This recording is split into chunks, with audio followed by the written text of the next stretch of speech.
Hello everyone, नमस्ते। My name is Bhavyadeep Patidar. आप सभी का स्वागत करता हूं नेविगेट इंस्टीट्यूट पर हमारे इस सेशन में, जहां पर हम लोग बात कर रहे हैं हमारे मध्य प्रदेश जीके की, जहां पर आपको अभी तक मैंने जो है विधानमंडल यानी कि आपका लेजिस्लेटिव असेंबली से संबंधित सारी बातें, सीएम यानी चीफ मिनिस्टर और गवर्नर यानी कि राज्यपाल आपको कंप्लीट पढ़ाया। देन उसके बाद हम जुडिशियरी पर आते हैं, जहां पर हम लोगों ने हाईकोर्ट ऑफ मध्य प्रदेश को पढ़ा। देन उसके बाद advocate general of Madhya Pradesh पढ़ते हैं एंड लोकायुक्त। तो इतनी सारी चीजें आपकी कवर हो चुकी है। आज मैं आप लोगों को यहाँ पर आपके मध्य प्रदेश के अंतर्गत यानी कि इस एमपीजीके के अंतर्गत एक नए टॉपिक पर लेकर आ रहा हूँ। और आज की अपकमिंग जो होगी वो आपकी होने वाली है पंचायती राज व्यवस्था। क्या होगा? पंचायती राज व्यवस्था। बहुत इंपॉर्टेंट होने वाला है ये पंचायती राज व्यवस्था। ठीक है, आप लोगों के पेपर में एक क्वेश्चन यहाँ से मिल सकता है, इसकी प्रोबेबिलिटी बनती है। तो इसको बोला जाता है पंचायती राज सिस्टम। इसको क्या बोला जाता है? पंचायती राज सिस्टम, राइट। चलिएगा, अब यहां से अगर हम देखें तो इसको हिंदी में क्या बोलते हैं? पंचायती राज व्यवस्था बोलते हैं। भारत में पंचायती राज व्यवस्था का एक अपना इतिहास रहा है, राइट, है ना। यहाँ पर आपका जो क्वेश्चन पूछा जाएगा वो इस व्यवस्था की शुरुआत कहाँ से, इसकी जड़ें थी, कहाँ से इसकी शुरुआत होती है, उन सारी चीजों से लेकर बनता है। तो हम यहाँ पर बात करेंगे अपने इन्हीं कुछ टॉपिक्स पर सबसे पहले, और फिर उसके बाद वर्तमान स्थिति क्या बनी हुई है उन पर भी चर्चा करने वाले हैं। ठीक है, तो चलिएगा, सभी लोग फटाफट जुड़ जाइए। सभी लोग इसमें जो है पार्टिसिपेट करेंगे। आपको पंचायती राज व्यवस्था के बारे में बताने जा रहा हूं। जब हम पंचायती राज व्यवस्था पढ़ते हैं तो इसको हम लोग एक तरीके से एक नाम और देते हैं, और वो नाम आपको याद होना चाहिए। हम उसे क्या नाम बोलते हैं? हम उसे कहते हैं लोकल सेल्फ गवर्नेंस। क्या कहते हैं? Local self governance.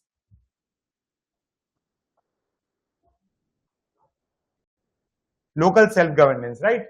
Local self governance मतलब क्या? तो आप इसको कहेंगे सर ये जो हो गया ना, ये आपको बोलते हैं लोकल, और ये सेल्फ है ना, स्वशासन, है ना। स्व मतलब सेल्फ मतलब स्व, और यहां पर हो जाएगा शासन, है ना।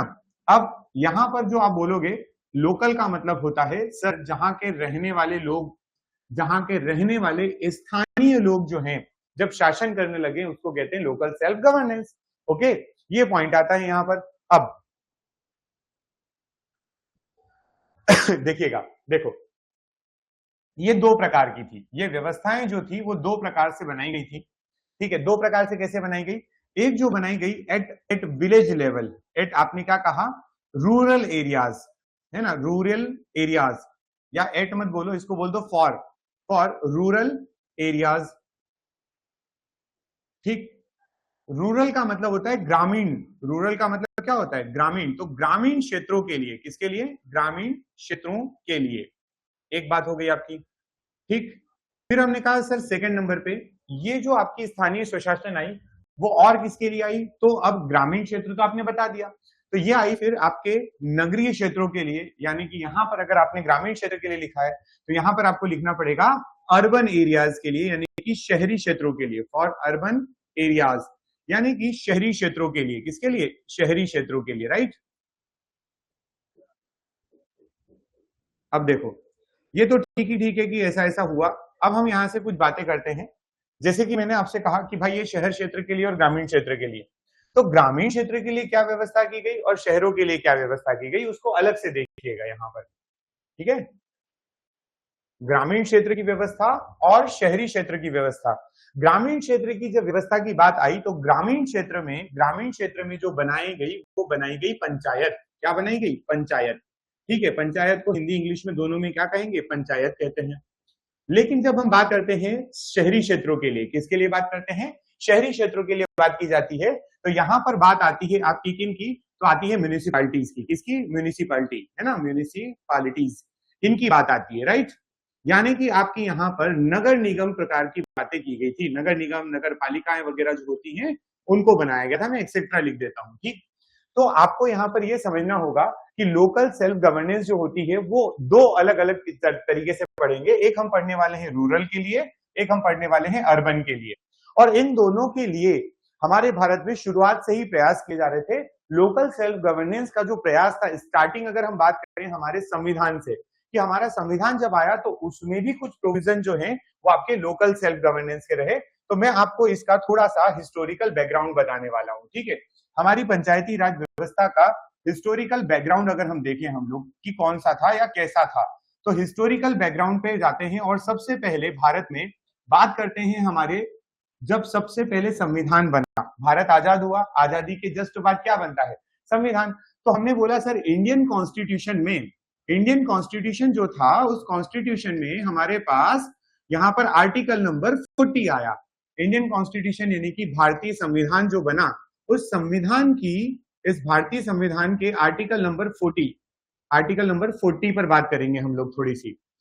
अब ये अनुच्छेद 40 जो आया, इस अनुच्छेद 40 की इतनी महत्वता क्यों है, या अनुच्छेद 40 इतना जोरों शोरों से क्यों पढ़ा जा रहा है, तो सुनिएगा। भारत में संविधान जब लागू हो रहा था, या ये कहिए कि संविधान जब बन रहा था, तो हमारे देश के संविधान निर्माणकर्ता जब संविधान बनाते हैं तो ये कहते हैं कि ऐसा कोई प्रोविजन, जैसे कि गवर्नमेंट बनाना, गांव गांव के लेवल पर भी गवर्नमेंट बना देना, है ना। अल्टीमेटली ये जो लोकल सेल्फ गवर्नेंस का मतलब जो आपने बोला है कि स्थानीय स्वशासन होना चाहिए, इसका मतलब क्या है, गांव स्तर पर भी आपको क्या बना देना, गांव स्तर पर भी सरकार बनाना। तो ये बात के लिए तो कोई तैयार नहीं था, है ना, इस बात के लिए कोई तैयार नहीं था। तो फिर क्या हुआ, फिर हमारे गांधी जी हालांकि हमारी संविधान सभा के सदस्य तो नहीं थे, लेकिन उनका प्रभाव बहुत ज्यादा था, उनका विजन बहुत बड़ा था। तो गांधी जी का 1947 से 50 के, जब तक वो रहे 47-48 में, उन्होंने कहा 47-48 में कि यार हमारे संविधान में ऐसा भी प्रावधान कर दो जिससे कि राज्य के अंदर छोटे स्तर पर यानी कि गांव स्तर से लगाकर बड़े स्तर तक आपको सरकार मिले, और सरकार की एक पूरी चेन यानी कि हायरार्की हो जो गांव तक की अपनी अप्रोच रख रही होगी। लेकिन क्योंकि संविधान सभा में गांधी जी थे नहीं, लगभग 1.5 साल तक इस बात पर डिस्कशन चलता रहा कि गांधी जी ने कुछ बोला है, उनके पॉइंट को हमें कवर करना है, उनकी बातों को हमें मानना है, लेकिन ऐसा अंततः नहीं होते नजर आया। यानी कि गांधी जी की जो बात थी वो एज इट इज इंप्लीमेंट होती हुई नजर नहीं आ रही थी, राइट। पर गांधी जी का प्रभाव, गांधी जी के जो विजन है वो बहुत बड़े थे। संविधान निर्माणकर्ता इस बात को एक्सेप्ट भी नहीं कर पा रहे थे कि हमें गांव में भी सरकार चाहिए, और वो ये बात को डिनाई भी नहीं कर पा रहे थे कि गांधी जी की बात को डिनाई कर दिया जाए। तो इन दोनों के बीच का एक सॉल्यूशन निकाला गया, और इन दोनों के बीच का जो सॉल्यूशन आया हमारे संविधान में, वो सुनिएगा क्या आता है। वो आता है हमारे पास आर्टिकल नंबर 40 के फॉर्म में। किसके फॉर्म में, आर्टिकल नंबर 40 के फॉर्म में। आर्टिकल नंबर 40 को हम लोगों ने हमारे भारत के संविधान के पार्ट नंबर 4, ठीक है, पार्ट नंबर कौन सा, पार्ट नंबर 4 था, इसके अंदर जिसको हम क्या कहते हैं, जिसको हम कहते हैं राज्य के नीति निदेशक तत्व। क्या कहते हैं, राज्य के नीति निदेशक तत्व, राइट। इसका मतलब ये था कि आप इसको जो है वो इंप्लीमेंट तो करना चाहते हैं, आप इसको इंप्लीमेंट तो करना चाहते हैं, लेकिन आप इसको पूरे भारत में एक समान रूप से लागू नहीं करना चाहते हैं। आपने जो है स्टेट को, किसको, आपने स्टेट को directive principle of state policy, राज्यों को बोल दिया। आपने राज्यों को कह दिया कि भाई जो है आप यहां पर इंप्लीमेंट कर दीजिए, जिनका मन करेगा वो इंप्लीमेंट करेंगे, जिनका मन करेगा वो इंप्लीमेंट नहीं करेंगे, क्योंकि आपके भारत के संविधान का आर्टिकल पार्ट नंबर 4 जो है ना वो इसी से संबंधित है। पार्ट नंबर 4 इसी से संबंधित है। भाई जिसको मानना है वो माने, जिस राज्य को मानना है वो माने, जिस राज्य को नहीं मानना है वो ना माने। तो अल्टीमेटली ये राज्य के नीति निदेशक तत्वों में बात आती है, और यहाँ से ये डिनाई हो जाती है। डिनाई होने का क्या मीनिंग है यहाँ पर, कि इसको नहीं माना गया। फिर ठीक, जब इसको नहीं माना गया, आर्टिकल 40 तो आया। आर्टिकल 40 ने एक काम किया, पता है क्या काम किया, आर्टिकल 40 संविधान में अपनी जगह बनाकर बैठ गया। और आर्टिकल 40 के अंदर हम लोगों ने क्या लिखा था, तो आर्टिकल 40 के अंदर हमने लिखा था ग्राम पंचायत। इसमें किसके बारे में मेंशन किया गया था, इसके मेंशन किया गया था ग्राम पंचायत के बारे में, राइट। याद रखेंगे ये लाइन, ग्राम पंचायत। अब ये बहुत समय तक इंप्लीमेंटेड रहा, ये बहुत समय तक इंप्लीमेंट रहा। इसका कोई जो है पंचायत, इसका कोई आंसर या इसका कोई सॉल्यूशन नहीं निकल रहा था, ये ऐसे ही इंप्लीमेंटेड था। फिर क्या होता है, अब जब हमारा भारत का संविधान बन गया, संविधान बनकर इंप्लीमेंट हो गया, 1950 से लागू हो चुका है, लेकिन जवाहरलाल नेहरू जो देश के पहले प्रधानमंत्री थे, वो ये इस कंक्लूजन पे पहुंचे कि देश में गांवों का वैसा विकास नहीं हो पा रहा है, डेवलपमेंट नहीं हो पा रहा है जैसा हमें चाहिए। ठीक है, तो स्टार्टिंग में इसको किसी ने भी यूज नहीं कहा, स्टार्टिंग में इसने किसी का यूज नहीं किया, तो मतलब कि किसी ने अपने यहाँ पर भारत के संविधान में ग्राम पंचायत की व्यवस्था नहीं की। तो इस बात को लेकर जवाहरलाल नेहरू ने, है ना, हम एक व्यक्ति का नाम यहाँ पर लिखने जा रहे हैं, और व्यक्ति कौन है? हमारे देश के एक्स प्राइम मिनिस्टर या first prime minister of India by Pandit Jawaharlal Nehru. ठीक है, इन्होंने, जवाहरलाल नेहरू जी ने क्या किया? जवाहरलाल नेहरू जी का ये जवाहरलाल नेहरू, इनका ये विजन था कि गांधी जी सही बोल रहे हैं, गांधी जी का कहना बिल्कुल सही है कि भाई आप गांव में भी किसकी व्यवस्था कर दीजिए? पंचायत की व्यवस्था कर दीजिए। गांव में जैसे ही पंचायत की व्यवस्था होगी, गांव का विकास भी संभव हो पाएगा। तो हमारे भारत में दो चीजें आती है अब यहां से, ठीक है, हमारे भारत में दो चीजें आ रही है, उन दोनों को देखेंगे। जवाहरलाल नेहरू के द्वारा ही ये लाई जाएंगी दोनों चीजें आपके लिए। और यहां पर आपको देखो, एक आपका कहलाता है सीडीपी, क्या कहलाता है? सीडीपी। और एक आपका कहलाता है एनईएस। ये दो आपकी योजनाएं हैं, अच्छी बड़ी योजनाएं थी, ये जवाहरलाल नेहरू लेकर आते हैं। आपको कभी पूछा जाए तो बताना कि एक आता है अपना सीडीपी और एक आता है आपका एनईएस। ये दो योजनाएं जो थी, ये किनके द्वारा लाई गई? ये जवाहरलाल नेहरू के द्वारा लाई गई। जवाहरलाल नेहरू जी का कहना था कि भाई सीडीपी का मतलब होता है कम्युनिटी डेवलपमेंट प्रोग्राम। इसका क्या मतलब होता है? कम्युनिटी डेवलपमेंट प्रोग्राम, ठीक है। और ये कम्युनिटी डेवलपमेंट प्रोग्राम जो था, इसका मतलब सामुदायिक विकास कार्यक्रम, प्रोग्राम लिखना था ना, कम्युनिटी डेवलपमेंट प्रोग्राम, और इसका मतलब था सामुदायिक विकास कार्यक्रम। और ये भारत में आता है कब? ये गांधी जी के, क्योंकि सामुदायिक विकास कार्यक्रम भारत को एक नई दिशा देने के लिए, भारत में सोशियो इकोनॉमिक डेवलपमेंट के लिए ये लाया गया था। तो इस समय क्योंकि गांधी जी जो थे वो प्रेजेंट नहीं थे, गांधी जी चले गए थे, तो जवाहरलाल नेहरू जी ने गांधी जी के सम्मान में डेट जो रखी, वो कौन सी डेट रखी सर? वो डेट थी 2 अक्टूबर। 2 अक्टूबर उनकी गांधी जयंती के दिन 1952 में इसको इंप्लीमेंट किया जाता है कम्युनिटी डेवलपमेंट प्रोग्राम को, ठीक है। और एनईएस की जब हम बात करते हैं, यानी कि आपकी नेशनल एक्सपांशन सर्विस, है ना, इसको हम क्या कहेंगे? यहां से इसको हम कहेंगे नेशनल एक्सपांशन सर्विस। और ये नेशनल एक्सपांशन सर्विस आती है, इसको क्या, इससे क्या हुआ या इससे क्या आपने इंप्लीमेंट करना चाहा? तो नेशनल एक्सपांशन सर्विस जो आई सर्विस, इसको आप कहेंगे राष्ट्रीय विस्तार योजना, या राष्ट्रीय मतलब नेशनल हो गया, यहां पर एक्सपांशन का मतलब विस्तार हो जाता है, और इसकी सर्विस का मतलब हो जाता है आपका सेवा, राष्ट्रीय विस्तार सेवा। सेम फिलोसॉफी पे, जैसे यहां पर गांधी जी के बर्थडे पर आता है, अगेन गांधी जी का ही बर्थडे था, नेक्स्ट ईयर था लेकिन, और वो था 2 अक्टूबर 1953। 2 अक्टूबर 1953 को इस भारत में क्या लॉन्च हो जाती है? भारत में लॉन्च हो जाती है आपकी एनईएस। तो 52 में ये आता है, 53 में ये आता है। दोनों के बाद इन दोनों को जब आपने इंप्लीमेंट किया, है ना, इसको आप कहेंगे इंप्लीमेंटेड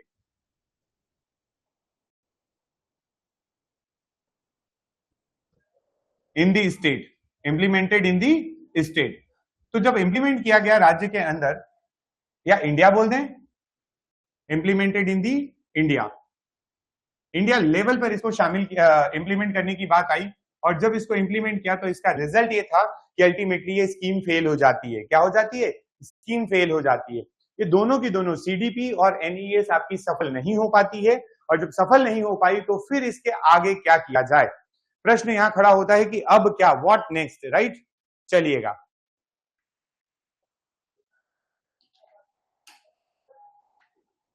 तो गांधी जी की बातें भी याद आ रही थी, है ना, ये बातें भी आई इस बात पे कि अब आपका फेल हो चुका है एक आपका प्रयोजन जो आपने किया था, यहां पर प्रयोग किया था, आफ्टर दी यहां पर मैं लिख रहा हूं unsuccessful implementation, unsuccessful implementation of, ऐसा नहीं लिखते अनसक्सेसफुल, एक काम करते फेलियर लिख देते हैं direct, failure of CDP and NES. जब ये दोनों की दोनों फेल हुए, यानी कि इनका जो है यहां पर क्या कहा मैंने, ये दोनों की दोनों सीडीपी एंड एनईएस असफल रहे, एनईएस असफल रहे, तो फिर अब सरकार के पास ये था कि भाई जो हम कर रहे हैं वो काम तो हुआ नहीं। अच्छा, इसका कारण क्या था? देखो, सीडीपी आने के बाद एनईएस क्यों आया? इन दोनों का जो उद्देश्य था, जो इन दोनों का जो ऑब्जेक्टिव था, है ना, वो क्या था, इन दोनों का ऑब्जेक्टिव या फिर एम क्या था। तो ऑब्जेक्टिव सिंपल सा था, इनका उद्देश्य जो था वो बिल्कुल सिंपल था, सोशियो इकोनॉमिक डेवलपमेंट, है ना, सोशियो इकोनॉमिक डेवलपमेंट, राइट। इसको आप बोलेंगे सामाजिक आर्थिक विकास। इसका उद्देश्य ये पूरा था, सामाजिक एवं आर्थिक विकास। जब सामाजिक एवं आर्थिक विकास पर ये सफल नहीं हो पाया, ठीक है, दोनों का। अच्छा, दो क्यों आए, एक क्यों नहीं? सर सीडीपी थोड़ा महंगा ज्यादा था, एनईएस थोड़ा कम महंगा था। दूसरी बात, ये थोड़ा मोर इंटेंसिव ज्यादा था, सीडीपी को थोड़ा गहन तरीके से लाया गया था, फिर वो इंप्लीमेंट होते हुए नजर नहीं आया तो उसको थोड़ा सा लाइट कर दिया और बाद में एनईएस बना दिया था। ये दोनों की दोनों स्कीम जो थी, है ना, ये दोनों स्कीम जो थी, इनको बाद में later on they merge together, later on they merged together. इन दोनों को जोड़ दिया गया था, मतलब इन दोनों को बाद में जो है वो एक ही स्कीम बनाकर छोड़ दिया गया था। समझ गए बात? बाद में इन दोनों को जोड़ा गया था। अब सर इसको क्या किया जाए, अगर ऐसा हुआ है, एक समस्या जनरेट हुई है कि भारत में हम कुछ लाना चाह रहे हैं और वो इंप्लीमेंट नहीं हो पा रहा है, तो अब व्हाट नेक्स्ट, क्या अगला हमारा उद्देश्य या हमारा यहाँ पर मूव हो सकता था? तो वो मूव हमने यहाँ पर किया और हमने सबसे पहले भारत में एक इसकी ये स्कीम जितनी भी थी, इन सब के पीछे एक कमेटी को स्टेब्लिश किया जिसका नाम था BR मेहता कमेटी, यानी बलवंत राय मेहता कमेटी। समझ गए?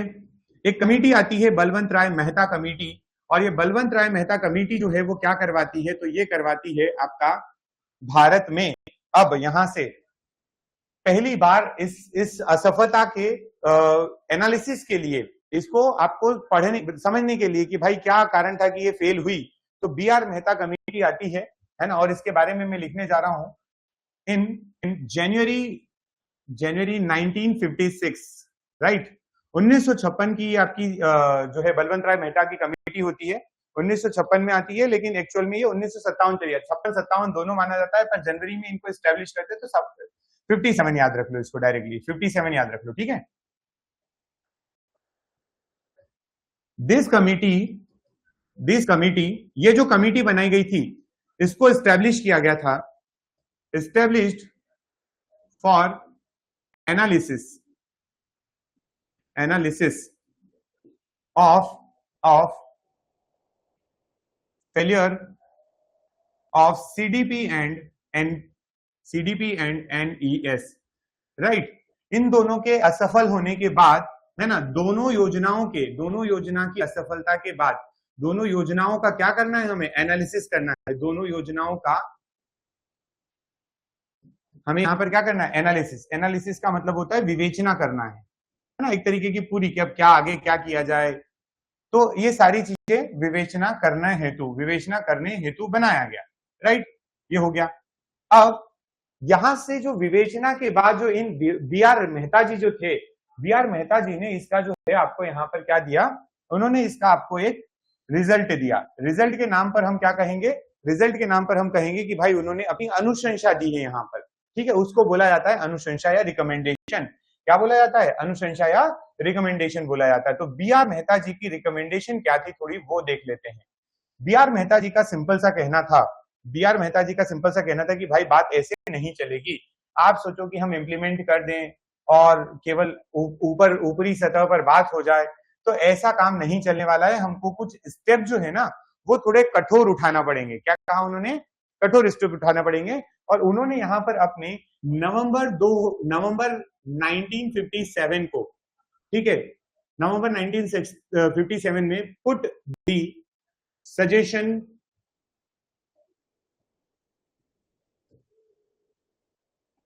है ना, यहां पर उन्होंने अपने सुझाव प्रस्तुत किए, ठीक है। और जो सुझाव प्रस्तुत कर रहे थे, उस सुझाव को कैसे कैसे याद रखना पड़ेगा, तो आप यहां पर याद रखना कि इनके द्वारा दिए गए सुझाव जो थे, यानी कि इन्होंने जो रिकमेंड किया था, इन्होंने जो सजेस्ट किया था, वो क्या क्या था। तो इनके सजेशन में पहली बात सबसे सिंपल ये थी कि भाई आपको है ना भारत में क्या करना पड़ेगा, 3 टियर सिस्टम लेकर आना पड़ेगा। क्या लेकर आना पड़ेगा, 3 टियर सिस्टम लेकर आना पड़ेगा, ठीक है। पहला रिकमेंडेड 3-tier सिस्टम,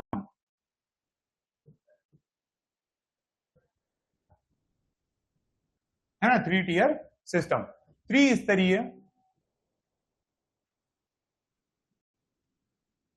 ओहो, त्रिस्तरीय व्यवस्था का सुझाव। ठीक है, इसका सुझाव देते हैं ये, और सुझाव जब आया तो उसमें वो 3 टियर कौन सी थी, तो इन्होंने बोला कि पहला जो है आपका, आप गांव लेवल पर, अगर विलेज लेवल पर बात करें, ठीक है, तो विलेज लेवल पर आप बना दीजिए क्या, ग्राम पंचायत। जो गांधी जी का भी विजन था वो इनका भी आया, है ना, इन्होंने भी कहा कि भाई ऐसा बना दो, तो विलेज लेवल पर यानी कि ग्राम स्तर पर इन्होंने कहा कि ग्राम पंचायत बना दो, है ना, क्या बना दीजिए, ग्राम पंचायत स्टैब्लिश करो।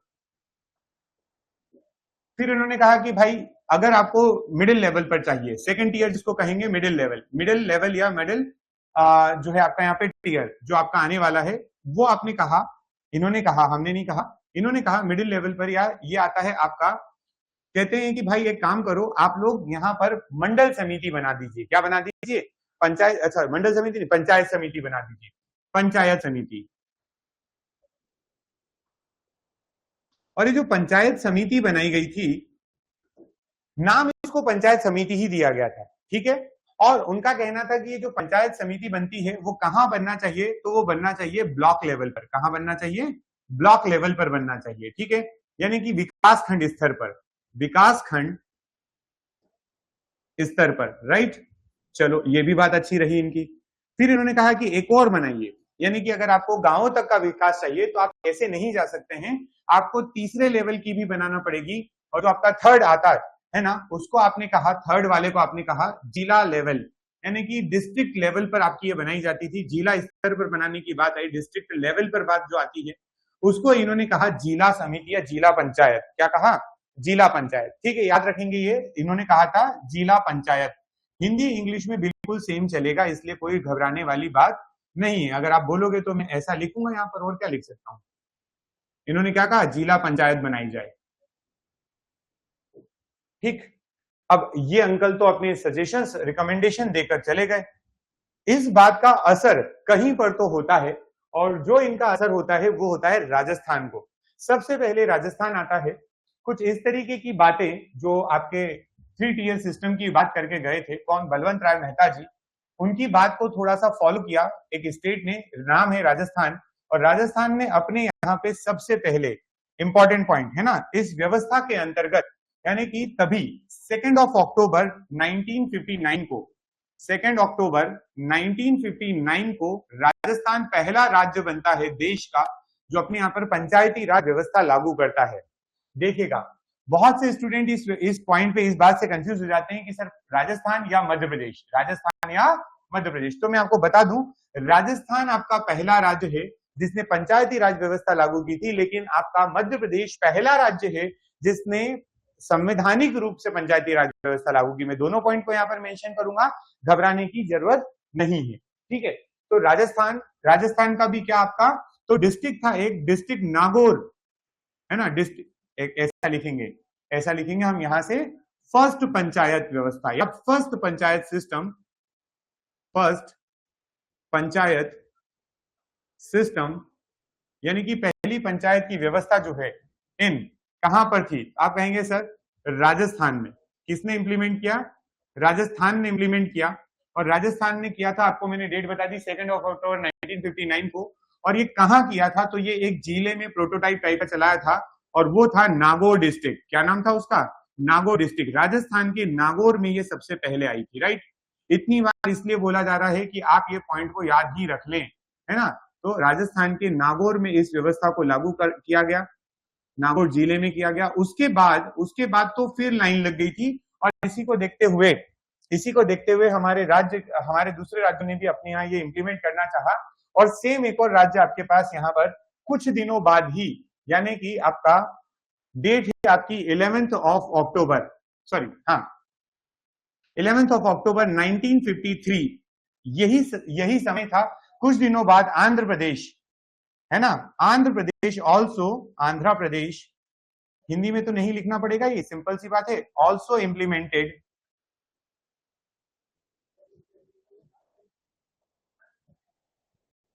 मैं डायरेक्ट लिख देता हूं क्योंकि नाम बड़ा पड़ता है, तो दिस सिस्टम। तो पंचायत की व्यवस्था जो है यहां पर भी हो गई। क्लियर। बट पहला पहला होता है इसलिए राजस्थान का नाम यहां से याद रखेंगे। 9 दिन का डिफरेंस है, पर डिफरेंस तो है, राजस्थान का नाम ज्यादा आएगा, पहले आएगा। ठीक है। आंध्र प्रदेश में भी इसे स्टैब्लिश किया गया। ये लीजिए,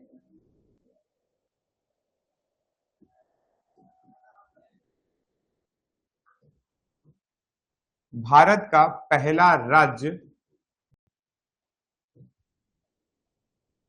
जिसने पंचायती राज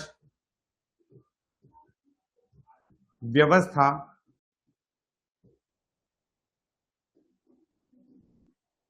लागू की। कौन था? आपने कहा सर राजस्थान था। कौन था वो? राजस्थान। ठीक है। आंध्र प्रदेश ने भी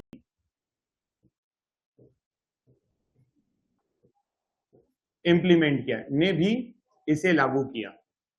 और भी आए थे राज्य, है ना, पर अभी आप इनको लागू किया, अभी आप इनको याद रखें। अब जब इनने लागू किया तो उसके कुछ समय बाद तक फिर किसी ने नहीं किया। भाई देखो समस्या तो है।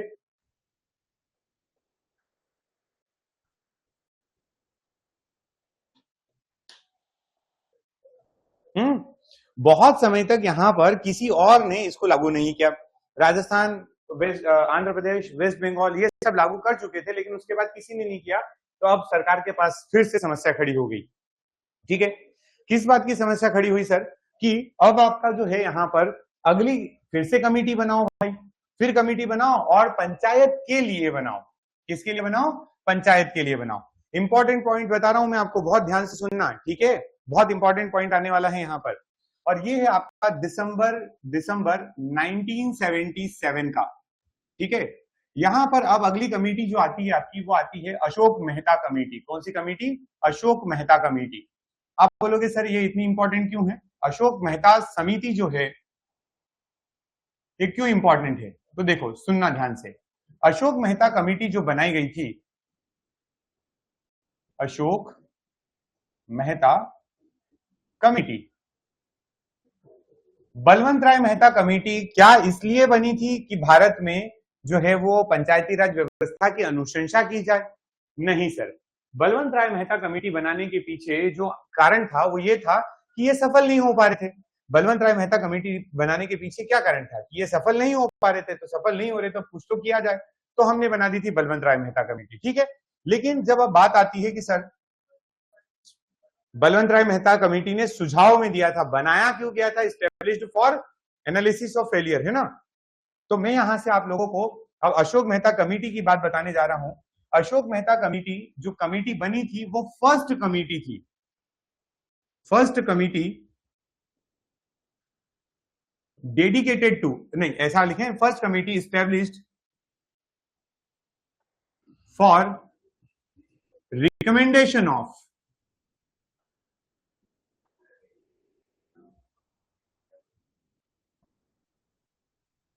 For the recommendation of Panchayati Raj व्यवस्था। अब सभी राज्य नहीं कर रहे हैं तो फिर क्या करना पड़ेगा? तो पंचायती राज व्यवस्था के लिए, पंचायती राज सिस्टम के लिए आपको एक नई कमेटी बनाना पड़ी और वो अशोक मेहता समिति बनती है। ये समिति पहली बार, है ना, प्रथम समिति थी। प्रथम समिति जो किसके लिए बनाई गई? जो पंचायती राज व्यवस्था के लिए थी। पंचायती राज व्यवस्था हेतु थी। राइट। चलिए, अब जब ये पहली कमेटी बनी तो इन्होंने अपने सुझाव भी तो देंगे, इनके भी तो सुझाव होना चाहिए। तो इनकी रिपोर्ट आती है, क्या आती है? अशोक मेहता कमेटी की रिपोर्ट आती है। और वो जो रिपोर्ट होती है वो आती है अगस्त नेक्स्ट ईयर में। रिपोर्ट जो आई वो आई अगस्त 1978 में। राइट। इस रिपोर्ट में बहुत सारी अनुशंसाएं की थी, बहुत सारे सजेशंस दिए गए थे। और अशोक मेहता कमेटी ने बहुत अच्छा काम करते हुए सरकार को एक अच्छी रिपोर्ट प्रस्तुत की और उसमें बहुत सारी चीजों को इंक्लूड भी किया। ठीक है। अशोक मेहता कमेटी जब आई ना तो इन्होंने लगभग, बोले जाते हैं कि सरकार को 132 सुझाव प्रस्तुत किए थे। ठीक है। तो 132 suggestions were given in this report. Suggestions were mentioned, है ना, इसके अंदर कितने सुझाव थे? 132 सुझाव शामिल थे। देखो, अब आप कहोगे ठीक है सर 132 सुझाव थे, हम समझ गए बात। यहां पर ये जो 132 सुझाव थे उसमें सबसे इंपॉर्टेंट जो सुझाव था, इंपॉर्टेंट जो आपको पेपर में पूछा जाएगा, अशोक मेहता कमेटी के नाम पर जो पूछा जाता है वो एक ही सुझाव है, वो एक ही सुझाव आपको याद रखना पड़ेगा कि इन्होंने जो 3 टियर सिस्टम बलवंत राय मेहता बोल के गए थे उसको नकारा और उन्होंने कहा कि अब हमें 3 टियर सिस्टम की जगह केवल और केवल भारत में 2 टियर सिस्टम को इंप्लीमेंट कर देना चाहिए। 2 टियर सिस्टम की इन्होंने बात की थी किनने? अशोक मेहता जी ने, राइट। कि अशोक मेहता जो थे इनकी बात को बाद में बहुत सारे राज्यों ने माना है, हमने तो नहीं माना, भारत ने तो नहीं माना, लेकिन इनके सुझाव में इंपॉर्टेंट जो सुझाव था, इंपॉर्टेंट जो था वो ये था 2 टियर सिस्टम की बात। किसकी बात? 2 टियर सिस्टम की बात। और इनका कहना था कि जो वो बीच वाला मामला है ना, यानी कि आपका मंडल समिति या उसका मंडल पंचायत या फिर ये कह लीजिए कि विकास खंड स्तर की बात जो कर रहे थे वो रखो और जिला लेवल पे रखो, गांव लेवल पे मत जाओ। इन्होंने क्या बोला? गांव लेवल पे मत जाओ। इनके 2 टियर सिस्टम की जब बात आती है तो एक आता है मंडल पंचायत। क्या आती है? मंडल पंचायत। ठीक है, एक मंडल पंचायत हो गई और एक आपकी यहाँ पर कौन हो जाएगी? तो वो हो जाएगी जिला पंचायत। एक कौन हो जाएगी? जिला पंचायत। ठीक है, ये दो आपकी यहाँ पर 2 टियर सिस्टम वाली बात हुई थी। बाद में इनकी बात, हालांकि ये वाली बात तो नहीं मानी जाएगी, लेकिन इनके बहुत सारे सजेशंस थे वो हमने माने हैं जब अपने यहाँ पे फाइनली इंप्लीमेंट होता है। तो ये क्लियर है सभी स्टूडेंट्स को? यहां तक आपको जो रिपोर्ट्स वगैरह मैंने बताई है ध्यान रखेंगे। अभी अशोक मेहता कमेटी एक ऐसी कमेटी है जो स्टैब्लिश की गई थी किसके लिए? वो पंचायती राज व्यवस्था के लिए। किसके लिए? पंचायती राज व्यवस्था के लिए, राइट। चलिएगा, अब इसके बाद मैं आपको कुछ कमिटीज और बताऊंगा, फिर मैं आपको बताऊंगा कि कैसे भारत में जो है यहाँ पर पंचायती राज व्यवस्था को लाया गया। कुछ कमिटीज को मैं शॉर्ट में अभी भी बता सकता हूं क्योंकि आपके पेपर में उन कमिटीज का बहुत ज्यादा बड़ा इंपॉर्टेंट रोल नहीं होगा। सीधा सा आपको यहाँ पर याद रखना पड़ेगा कि कौन सी कमिटी आई है और कौन सी कमिटी ने क्या बात बोली जिसमें इंपॉर्टेंट बात है। तो हमने कहा कि सर इसके बाद 1978 के बाद 1978 के बाद 1985, 86, 88 में आपको बहुत सारी कमिटीज देखने को मिलती है। 1985 में आएगी, 1986 में आने वाली है ना, और 1988 में भी आएगी। ठीक, चलिए, तो इन तीनों साल की जो कमेटी है, एक आती है आपकी 85 की, 1985 की committee.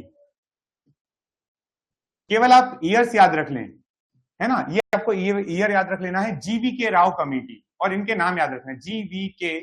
Rao committee.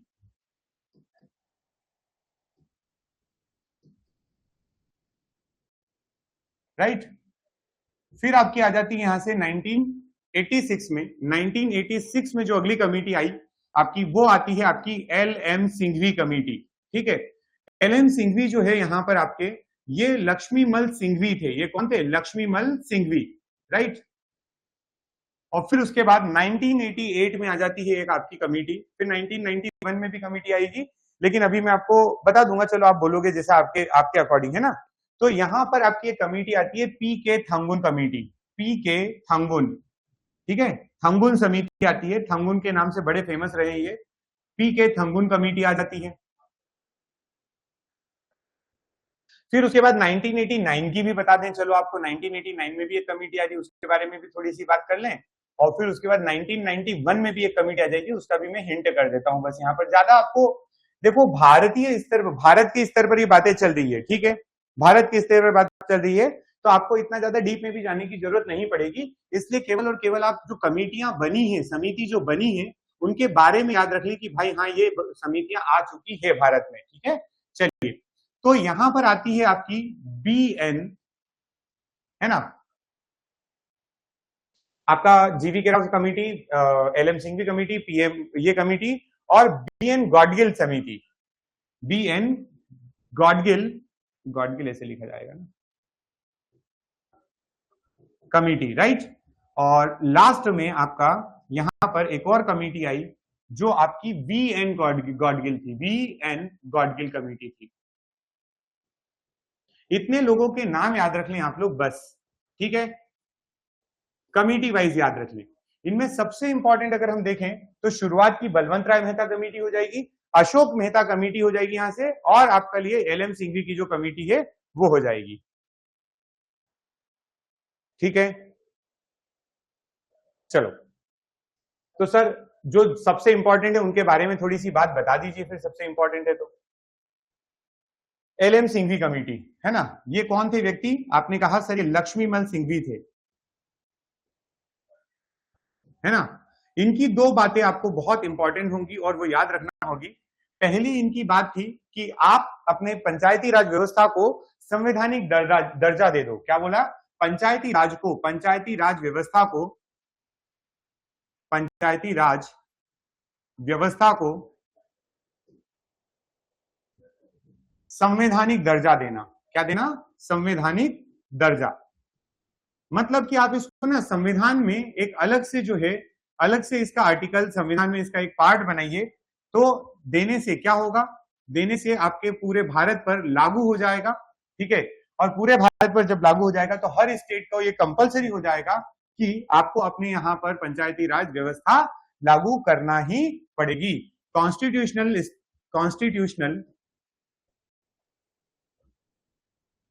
Status should be given to किसको? टू पंचायत, ठीक है। बस यहां से मामला बन जाएगा अपना। पंचायत को आप कॉन्स्टिट्यूशनल वो दे दीजिए, संवैधानिक दर्जा दे दो। फिर इन्होंने और बोला था कि इनके टीयर्स वगैरह जो थे, इन्होंने कैसे टीयर बोले थे? तो ये बोलते थे कि ग्राम पंचायत बनाओ। क्या बनाओ? ग्राम पंचायत भी बनाओ। और साथ में ये बोलते थे कि न्याय पंचायत भी बनाओ। और क्या बोलते थे? न्याय पंचायत भी बनाओ, ठीक। तो ये कुछ इनकी बातें रही। बाकी एक बात और कि इनका और कहना था कि टेन्योर जो है इसका वो 5 साल, यानी कि कार्यकाल जो है वो कितना रखिएगा? 5 साल रखना। तो इस सरकार ने इनकी बात में बात मानी थी कि कार्यकाल कितना रखा जाए? 5 इयर्स रखा जाए। मतलब पंचायत जब बनाई जाए, ग्राम पंचायत वगैरह बनाई जाए तो कितने सालों के लिए बनाई जाए? 5 साल के लिए बनाई जाए। तो बस इन कमिटीज का अपना ये मामला यहीं पर अपन रोकेंगे, ठीक। इससे ज्यादा कमिटीज के बारे में आपको पढ़ना नहीं है। ये सारी इंपॉर्टेंट कमिटीज जो है वो मैंने आपको बता दी है। अब आपको बस केवल और केवल यहाँ पर इंपॉर्टेंट पॉइंट में आपको याद रखवाऊंगा, जो बताऊंगा नेक्स्ट क्लास में, राइट। चलिए, यस, एक स्टूडेंट पूछ रहे हैं father of three tier system किसको कहते हैं? फादर ऑफ 3 टीयर सिस्टम किसको कहेंगे? आप इस क्वेश्चन को पढ़कर ही समझ जाइए, या जो कंटेंट आपके सामने लिखा है यही आप लोगों के लिए काफी है। ये बलवंत राय मेहता जो व्यक्ति थे, ये कहलाते हैं father of 3 tier system in India.